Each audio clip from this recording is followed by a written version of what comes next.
విశాఖలో జూనియర్ డాక్టర్లు సమ్మె ఉధృతం చేశారు. వారం రోజులుగా శాంతియుతంగా నిరసన తెలిపిన జూనియర్ డాక్టర్లు నేటి నుంచి అత్యవసర సేవలను సైతం జూనియర్ డాక్టర్ విద్యార్థులు బహిష్కరించారు.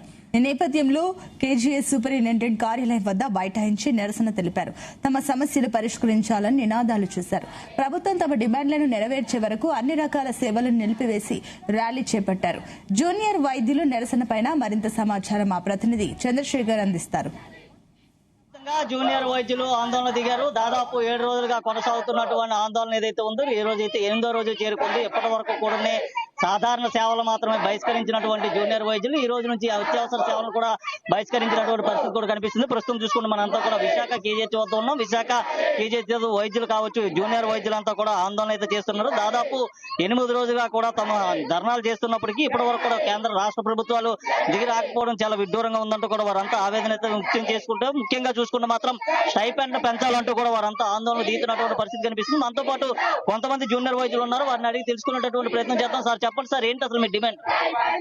మేమైతే అండి మేము రాష్ట్ర వ్యాప్తంగా ఉన్న ప్రతి మెడికల్ కాలేజ్ అనుసంధానమైన గవర్నమెంట్ ఆసుపత్రిలో ఉన్న house surgeons, post graduate students, speciality post graduates and senior residents ఈ నిరసనలో భాగంగా ఉన్నాము.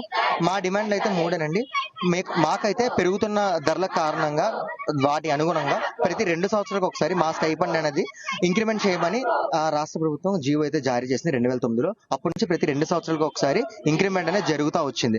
కానీ 2024లో ఇచ్చారు. మళ్ళీ 2026 జనవరి నుంచి మాకు రావాల్సిన ఇంక్రిమెంట్ కోసం మేము గవర్నమెంట్ నుంచి జనవరి నుంచి మేమైతే రిప్రజెంటేషన్స్ ఇవ్వడం జరిగింది. కానీ గవర్నమెంట్ నుంచి మాకు ఎప్పుడైతే హామీ కానీ ఏమీ ఇవ్వలేదు, పెంచుతారని ఏది కానీ హామీ పత్రం కానీ ఏది రాలేదు.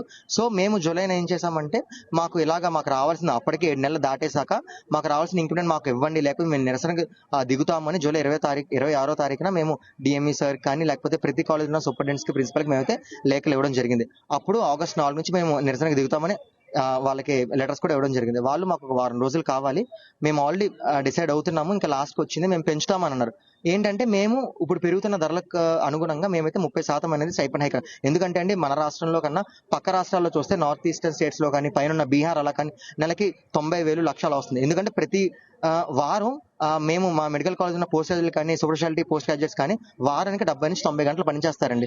మేము మా చేసే పనికి, మేము చేసే సేవలకి మాకు రావాల్సిన న్యాయంగా రావాల్సిన స్టైపెండ్ ఇంక్రిమెంట్ మేము అడుగుతున్నప్పుడు వాళ్ళు ఓన్లీ కేవలం 2 సంవత్సరాలకి 3% మాత్రమే పెంచుతానని చెప్పారు.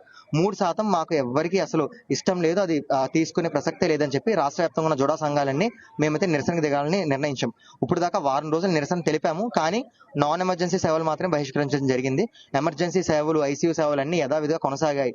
కానీ ఈ రోజు నుంచి రాష్ట్ర వ్యాప్తంగా ఉన్న ప్రతి మెడికల్ కాలేజ్లో, మెడికల్ హాస్పిటల్లో మేమైతే ఎమర్జెన్సీ సర్వీసులు కూడా మా సేవలు ఆపివేయడం జరిగింది. ఈ రోజు నుంచి అయితే కొంచెము ఈ నిరసన ఉద్రిక్తతకి దారితీస్తుంది. అండ్ ఇంకొకటి ఎంఎస్సీ పిహెచ్డి వాళ్ళని రిక్రూట్ చేస్తున్నారు ఎంబీబీఎస్ లో బోధించడానికి బోధనా వైద్య కళాశాలలో. దాన్ని కూడా ఎన్ఎంసీ నార్మ్స్ ప్రకారం 15% పెంచకూడదని అయితే మేమైతే ఈ చేస్తున్నాము. అయితే చూసుకుంటే మాత్రం సాధారణ వైద్య సేవలను మాత్రమే బహిష్కరించిన పరిస్థితి కనిపిస్తుంది. ఈ రోజు నుంచి ఎమర్జెన్సీని కూడా బహిష్కరించామంటున్నారు. మరి ఇక్కడికి వచ్చేటటువంటి రోగుల పరిస్థితి ఏంటంటారు? మేమైతే అండి ఈ నిర్ణయం సడన్ గా తీసుకున్నది కాదు. మాకైతే రోగుల యొక్క వాళ్ళ పేషెంట్ కేరే మా యొక్క ప్రధాన ఇది ముఖ్య ఉద్దేశం. అందు గురించి ఏంటంటే మేము ఇప్పటి వరకు 8 నెలలు అయినా సరే మేము ఎప్పుడు నిరసన కానీ రోడ్డు మీద కానీ మా వీధులు ఎప్పుడు మానేసి రాలేదు.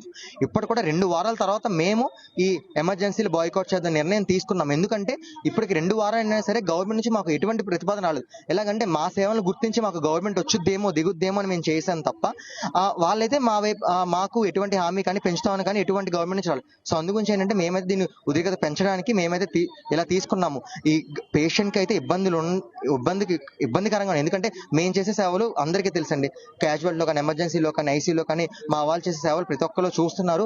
కానీ మా పరిస్థితి, మేము ఎలా రోడ్డు మీదకి రావాల్సిన పరిస్థితి వచ్చిందంటే ఎంత తీవ్రంగా మేము ఉన్నాం ఒక్కసారి ఆలోచించండి మా పరిస్థితి. ఎందుకంటే చాలా మందికి పిల్లలు ఉన్నాయి. వ్యాప్తంగా జూనియర్ వైద్యులు ఈ రోజు నుంచి కూడా పూర్తిగా అన్ని విధులు కూడా బహిష్కరించేస్తున్నారు కదా.